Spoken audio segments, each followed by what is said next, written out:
So, what role might that irksome person that's bugging you in the community be playing? This brings me to the story of an ashram. There was an ashram, very deep meditators, very serious practice. But there was one guy who always showed up late, had a crumpled paper, sat down. He was nervous during the thing, and so he rustled, made a lot of noise. Not only that, he had some bad body hygiene and was a little stinky the minute he walked in. And so the adherents went to the guru and they said, "Can you ask this guy to leave? He's kind of disturbing our meditation." And the guru said, "No, we are community, he stays." So you know what happened. The people took it upon themselves. They didn't tell him to leave, but they made it quite clear, and you know how we do that he was not welcome.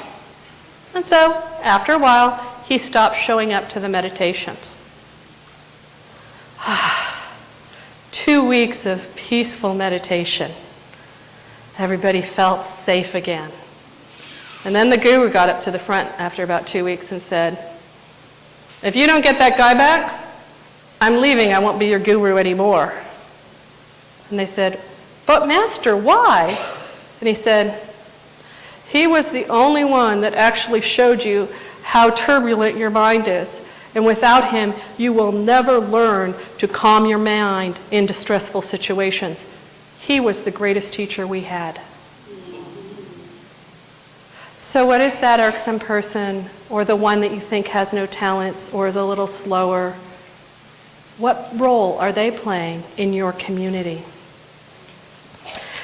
Community is about realizing that everyone brings different talents and allowing for them to be used. But sometimes it's not that we devalue another, it's that we devalue ourselves, right?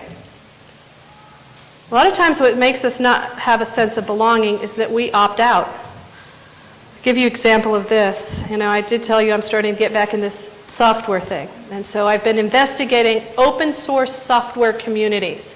And for those of you that don't know what open source is, it's groups of people that get together to work and make a better product and then often offer it for free. Sometimes these groups work across nations and never meet each other. And so I wanted to find out, what does it take to run one of these groups that create something like Firefox or Thunderbird or Linux? Those are all free softwares.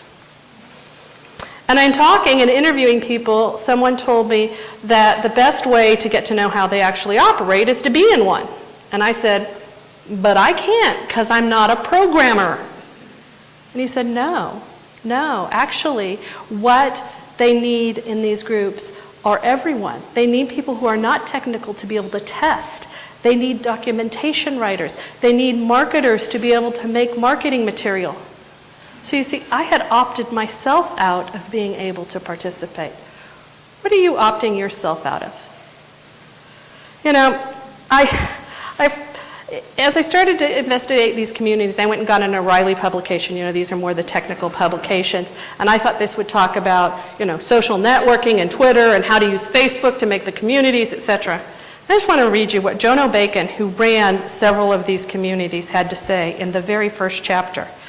So let's quickly recap. Very first bullet of what's most important in community. A sense of belonging is what keeps people in community. This belonging is the goal of community building.